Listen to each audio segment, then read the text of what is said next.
Jared Polin, phronosphoto.com, and I'm really excited to talk to you about the Nikon D600.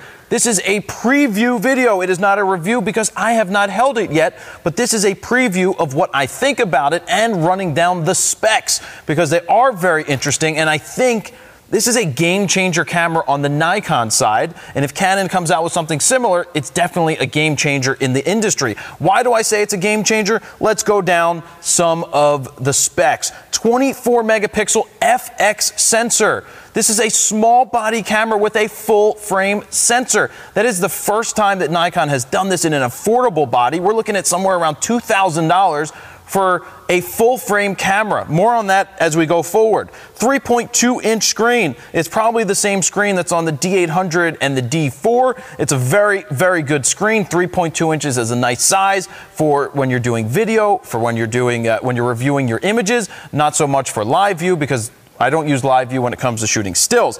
ISO range 100 to 6400, and when you expand it, it goes from 50 to 25,600. So that's along the lines of what the D800 is doing, and I'd be interested to see some sample shots at 6400. This is a whole new world for people getting into low light photography. It's giving them the ability to use a full frame sensor, which is already much better in low light than a DX sensor, and push the limits of ISO. Probably gone are the days where we say keep it to 1,000 ISO or 2,000. When you have the ability to shoot clean images at 4,000 ISO, mind you, I like to say still keep that better glass on the camera, your pictures are going to look amazing. That's the whole reason people love FX cameras, full frame sensors, because they gather more light and they do such a great job in low light situations.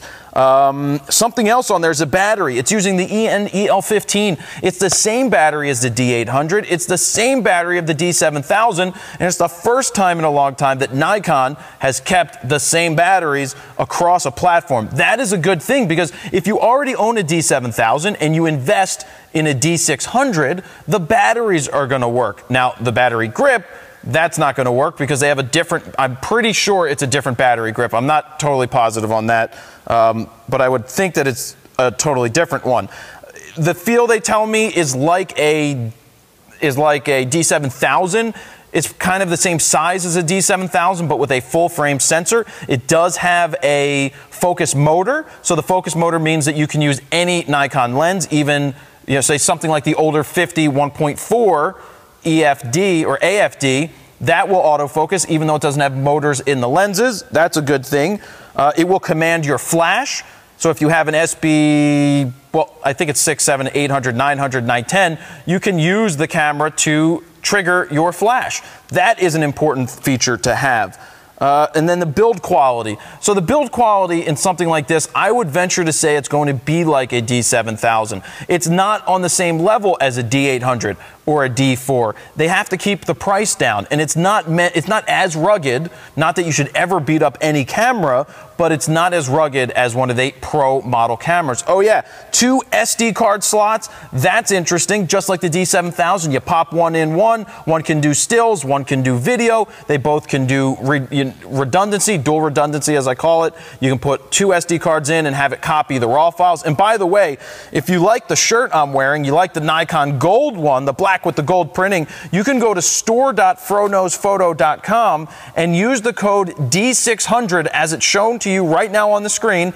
Do that at checkout and I will give you 2 free wristbands and a sticker pack with your order of $14.99 or more. So that's at store.phronosphoto.com. What other notes do I have on here? Video. So you still have your same 24 frames a second.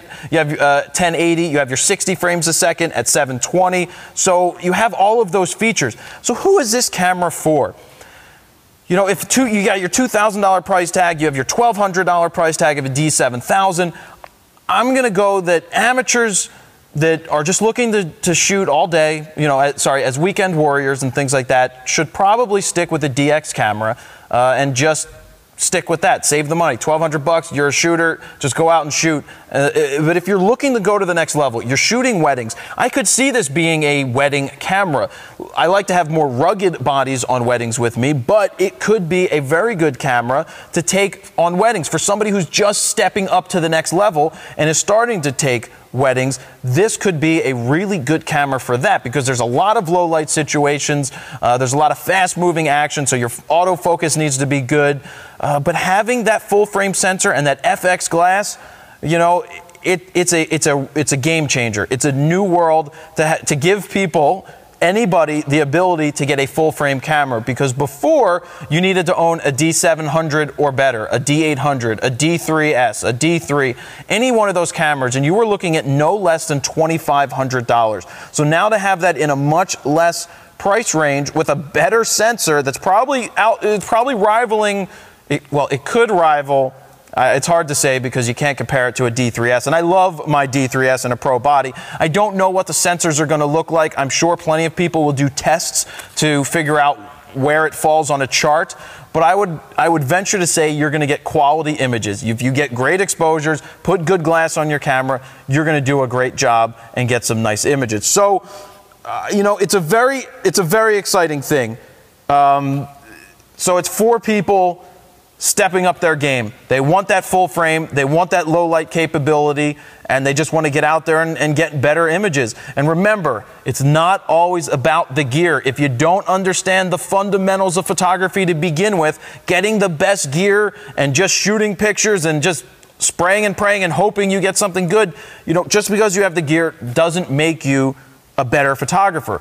Learn those fundamentals. Shoot with whatever you have, learn the fundamentals, and then step up into these pro bodies. I talk about that in a 5-year plan in some other videos. So this is cool. You can pick one up whenever they come out. You can check out allenscamera.com as soon as they come out, or give them a call, and they'll add you to a list, give you a call when it's ready, ship it out to you if you're in the United States. So check it out. That's the Nikon D600 Preview, which I hope to get my hands on in Germany, to get to play with it and tell you guys more about what I think. So don't forget, store.froknosphoto.com. Use the code D600 and get some free goodies with orders of $14.99 or more. So there you have it. Jared Polin, froknosphoto.com.